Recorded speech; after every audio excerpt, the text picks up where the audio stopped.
Hello guys, അപ്പൊ ഞങ്ങളിന്ന് പോകുന്നത് ഗുരുവായൂർ അമ്പലത്തിക്കാണ്. ഇത് ഞങ്ങളുടെ കസിന്റെ കൊച്ചിന്റെ അരങ്ങേറ്റാണ് കേട്ടോ. അപ്പൊ അത് കാണാൻ വേണ്ടി പോവാന്ന് പറഞ്ഞ് ഇറങ്ങിയതാണ്. ഞങ്ങൾ അവിടെ എത്തിപ്പിക്കും പ്രോഗ്രാം ഒക്കെ സ്റ്റാർട്ട് ചെയ്തെന്ന് പറഞ്ഞു. അങ്ങനെ തിരക്ക് പിടിച്ച് പോവാണ് കേട്ടോ. എന്തായാലും അവിടെ എത്തിപ്പിക്കും പ്രോഗ്രാം ഒക്കെ നല്ല അടിപൊളിയായിട്ട് നടക്കുന്നുണ്ടായിരുന്നു. അവരുടെ ആ കോസ്റ്റ്യൂമിലെ ഡാൻസ് ഒക്കെ ഒരു പ്രത്യേക ഭംഗിയാണല്ലേ. എനിക്കും ഭയങ്കര ആഗ്രഹമായിരുന്നു ഡാൻസ് ഒക്കെ പഠിക്കണമെന്ന്.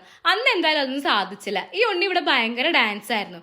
അങ്ങനെ ഞങ്ങൾ പ്രോഗ്രാം ഒക്കെ കഴിഞ്ഞ് മെല്ലെ പുറത്തിറങ്ങി. ഇതാണ് കേട്ടോ ഡാൻസർ. ഇനി എന്ത് ചെയ്യുന്നിങ്ങനെ ആലോചിച്ച് നിൽക്കുമ്പോൾ ഞങ്ങൾ ആ കുളത്തിന്റെ സൈഡൊക്കെ മെല്ലെ ഒന്ന് നടന്നിട്ട് വന്നു. എന്തായാലും ഉച്ച നേരത്തായിരുന്നു ഞങ്ങൾ അവിടെ എത്തിയത്. എന്നാൽ അവിടുന്ന് തന്നെ ഭക്ഷണം കഴിക്കാന്ന് പറഞ്ഞ് ഞങ്ങളും വരിയിൽ നിന്നു. എന്തായാലും നല്ല തിരക്കുണ്ടായിരുന്നു. അവിടെ വീഡിയോസ് ഒന്നും എടുക്കാൻ പറ്റാത്ത കാരണം അതൊന്നും എടുക്കാൻ പറ്റിയിട്ടുണ്ടായിരുന്നില്ല കേട്ടോ. അങ്ങനെ ഞങ്ങൾ മെല്ലെ അവിടെ നിന്ന് ഇറങ്ങി.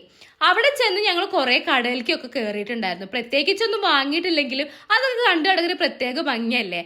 തറവാട്ടിലൊരു കുഞ്ഞുണ്ണിയുള്ള കാരണം അവനൊരു കളിപ്പാട്ടൊക്കെ വാങ്ങിച്ചു. എന്തായാലും വയറും മനസ്സും നല്ല രീതിയിൽ തന്നെ നിറഞ്ഞിട്ടുണ്ടായിരുന്നു. അപ്പൊ ഞങ്ങൾ അവിടെ ടാറ്റ ബൈ ബൈ പറഞ്ഞിറങ്ങാൻ